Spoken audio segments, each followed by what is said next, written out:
আসসালামু আলাইকুম। জোসনার হেসেলে আপনাদের সবাইকে স্বাগত। আজকে কোরবানির গরুর মাংস দিয়ে মজাদার একটি সহজ রেসিপি আপনাদের সাথে শেয়ার করব।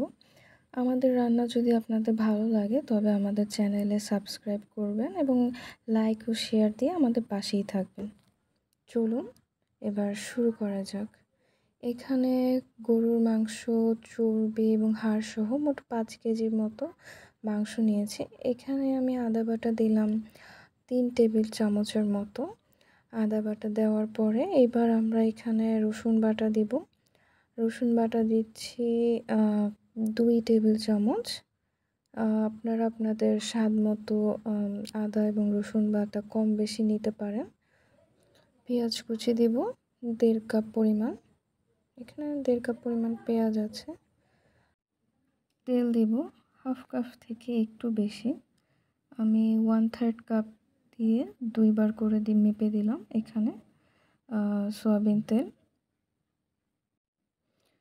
এবার মরিচের গুঁড়া দেব।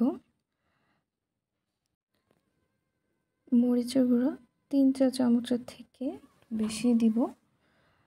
ঝালটা এখানে আসলে মোটামুটি রেখেছি। এবার হলুদের গুঁড়া দিচ্ছি 2 চা চামচ। এবার গরম মশলার পালা। এইখানে তেজপাতা, দারুচিনি, বড় এলাচ 4টা, 2টা স্টার আনিস, জয়ফল, জয়িত্রী, সাদা কালো গোলমরিচ, ধনিয়া এবং লবঙ্গ আছে এবং আছে জিরে। এই সবগুলো উপকরণ আমি একত্রে হালকা করে ভেজে নিয়ে তারপরে গুঁড়ো করে নিয়েছি। এইভাবে আমি আসলে রান্নার মধ্যে গরম মশলা গুঁড়ো ব্যবহার করি। এর ফলে আসলে গরম মশলা দাঁতের মধ্যে লাগে না। তো এখান থেকে আমি গরম মশলা গুঁড়ো নিয়ে নেব। আমি 2 চা চামচের মতো গরম মশলা গুঁড়ো ব্যবহার করব।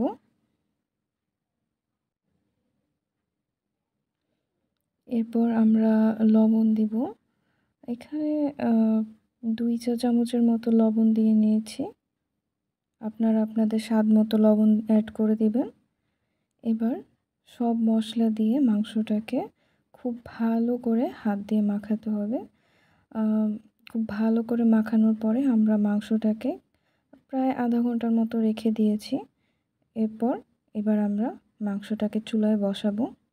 বসিয়ে ঢাকনা দিয়ে ঢেকে দেব।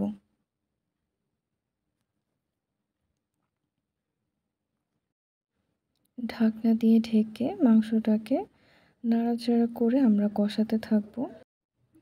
ঢাকনা খুলে মাংসটাকে সুন্দর করে নেড়ে দেব। মাংসতে কোনো পানি ব্যবহার করা হয়নি। মাংস থেকে যে পানি উঠেছে সেই পানি দিয়ে মাংসটা খুব সুন্দরভাবে সিদ্ধ হয়ে যাচ্ছে। মাংসটাকে আমরা সুন্দর করে নেড়ে চেড়ে এভাবে কষাতে থাকবো এবং এরপরে আমরা আবার এটাকে ঢেকে দিব। কোরবানির এই মাংসের স্বাদটাই একদম অন্যরকম থাকে। এই মাংসটা আসলে যে কোনো খাবারের সাথে খেতে ভালো লাগে। ভাত, খিচুড়ি, রুটি, পরোটা সব কিছুর সাথেই আসলে ভালো লাগে।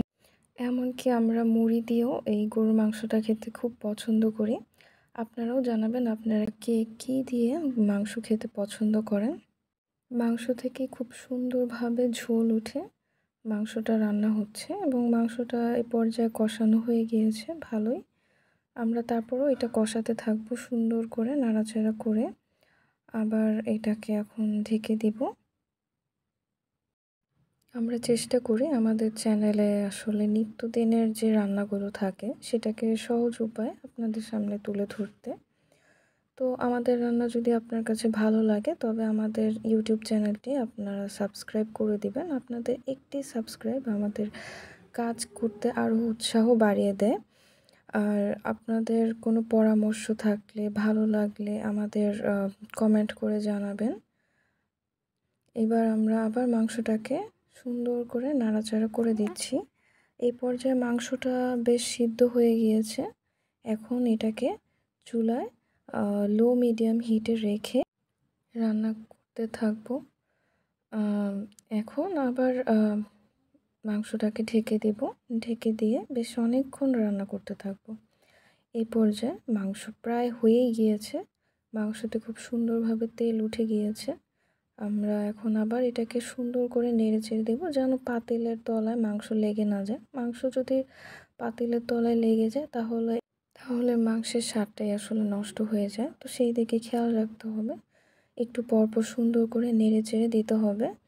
এই তো আমাদের মাংস রান্না এই পর্যায়ে শেষ। মাংসগুলো খুব সুন্দরভাবে সিদ্ধ হয়ে এসেছে এবং মাংসের ঝোলটাও মাখা মাখা হয়ে এসেছে।